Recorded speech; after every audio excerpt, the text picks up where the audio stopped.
এনেছি, যেমনটি তুই বলেছিলি। এনেছো? দাও দাও দাও।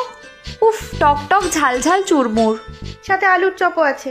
দাঁড়া, আগে খাবি না, দিদিভাইকে ডাক, একটু চা করতে বল, তারপরে তিনজন জমিয়ে খাবো। থাক, আমাকে আর ডাকতে হবে না। এবার বসো তো, আমার যে আর তর সইছে না। ফুচকা কাকু দারুণ বানায়, গন্ধে আমার জিভে জল চলে আসছে। এত লাফালাফি করিস না, পিসিমা যদি দেখে ঘরে খাটের ওপর বসে এইসব খাচ্ছিস, চিৎকার করে অনর্থ ঘটাবে। ছাড়ো তো দিদিভাই, তুমি বেশি ভয় পাও। তুই তো বেরিয়ে যাস, সারাদিন ঘরে বসে সব কথা আমাকে শুনতে হয়। আর এই দীপাটাও হয়েছে ফাজিলের এক শেষ, খালি পিসিমার মুখে মুখে উত্তর দেবে।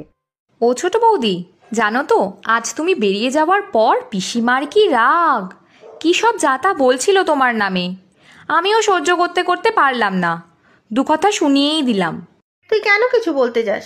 যা খুশি বলুক পিসিমা, চাকরি তো আমি ছাড়বো না। পড়াশোনা শিখেছি, সেটা কাজে লাগাতে হবে না?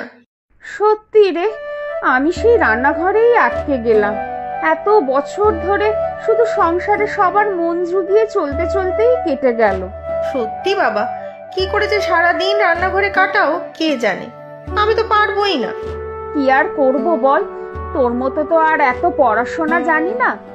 ওই ছোট থেকেই রান্না বান্না, ঘর গুছানো, সেলাই ফোড়াই এই সবই শিখেছি।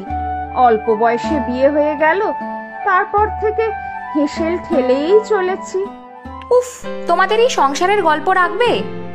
আমার খুব খিদে পেয়েছে, কিন্তু চুরমুর চপ সব ঠান্ডা হয়ে গেল। হ্যাঁ, খা তো, সারাদিন অফিস করে এলি।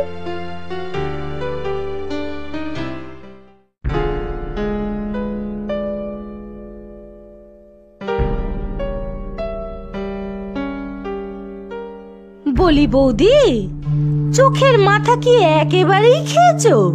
সংসারটা কার? কেন ঠাকুরজি, আবার কি হলো? কি আবার হবে? অনর্থ হচ্ছে, অনর্থ, অনাচার দুরাচার চলছে, বুঝেছো? তোমার ছোট বউ রাজ্য জয় করে বাড়ি এলেন, আর তারপরেই তিনজনে মিলে গুজগুজ ফুসফুস করছে। হ্যাঁ, এটা কি গেরস্থের বাড়ি নাকি মজলিস? ও মা, ছোট বৌমা ফিরেছে, কিছু খেয়েছে? বড় বৌমা চা দিল? ও বাবা, তোমারও দেখি দরদ একেবারে উতলে উঠছে। বুঝবে বুঝবে, সব বুঝবে, তখন আমার কথা তোমার মনে পড়বে।